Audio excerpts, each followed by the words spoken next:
I've done everything short of running them over, and I just think it's a matter of time for that, and they haven't broke, so.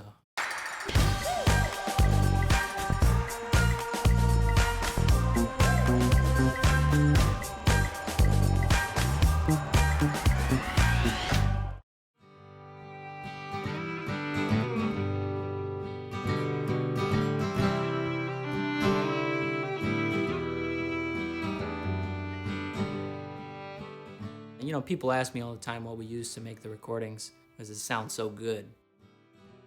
And I tell them, you're just listening to the one that sounds really good. We try really hard to make them sound good. You know, you got to do justice to the artist. We use a lot of field recording equipment like the Zoom H6, which is a 6-input mobile recording device. And boy, they've came a long way since the days of Alan Lomax, John Lomax. You know, they were rolling around in Model T Fords with, 100-pound straight-to-wax cylinder recording machines. I can't even imagine how hard a lot of that stuff would have been to use. I'm really blessed, and I still get a headache trying to set my gear up, but we use a lot of wireless lavalier packs. You know, I like to keep the microphone small. I like to make the artist not feel like they have, a microphone in their face. I also think the video is really set apart because they don't have that mic in the shot, blocking their face, really blocking the view that they're focused on. They can kind of just play like they would in their bedroom, especially when they have this tiny little microphone on their collar clip. I love that. When I first started, we'd do such crazy stuff as putting iPhones inside the guitar. They kind of paved the way for my philosophy about it now, which is close miking. And then usually I only have to deal with maybe 3 channels, a vocal mic, a guitar, or an instrument of some kind, and then like a room mic. And that's about as in-depth as I go into it. More mics, more problems, I guess less mics, one breaks, you're doomed, but that's just the nature of the game. I just try and roll with it. A variety of cameras that are all compact is what I try and mostly focus on. My favorite camera is a Sony DV cam from the 1999s.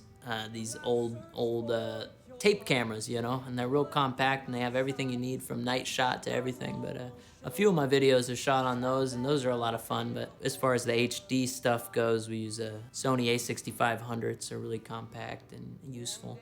And then the lenses are still real old school Nikon lenses, Nicors, these old Nikon film camera lenses from the 70s that our DP Tim had from his uncle.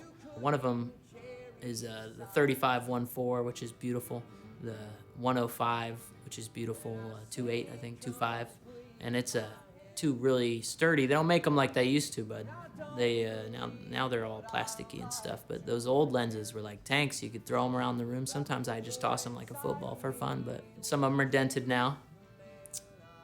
I need some new gear. That the war inside of me will kill. I'm a real vintage guy. The vintage stuff is the stuff you get for free. So I have a pair of really hot, low hot lights that we put up sometimes, and they're prone to cause a lot of house fires, and they still keep on trucking. I don't know how, but they're like 1,000 degrees, so those are fun. The gear is always my least favorite part because it all breaks.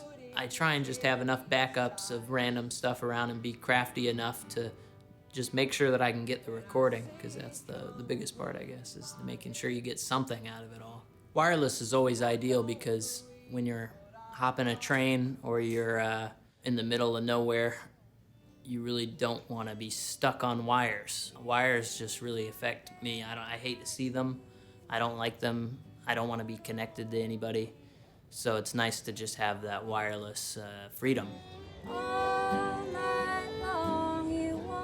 I bought a pair of Sennheiser G3s off of eBay a long time ago. I have buyer's remorse really bad for everything I buy all the time, so I have to make sure that I buy the right thing. So I did my research and I was like, what can I use that's gonna last a long time? Because I knew we were gonna be using these for everything. And this is what always came up, Sennheiser G3s. And in Nashville, everybody's got a studio. And every studio is just filled with Sennheiser gear. So I was like, if anybody knows anything about recording, it's all these studios in Nashville. So I figured I couldn't go wrong getting some Sennheiser stuff. I've done everything short of running them over, and I just think it's a matter of time for that. And they haven't broke, so we use a lot of the ME2 actual mics and the ME4s. A lot of these other lavalier, we got the Aperture A-Lavs and stuff, and they're all nice and they're convenient, but if it gets unplugged, it's ruined. If the wire comes off from abuse, it just needs to all be really secure. And I love the threaded 1/8 inch, that's such a small thing. I don't understand why everybody doesn't do it.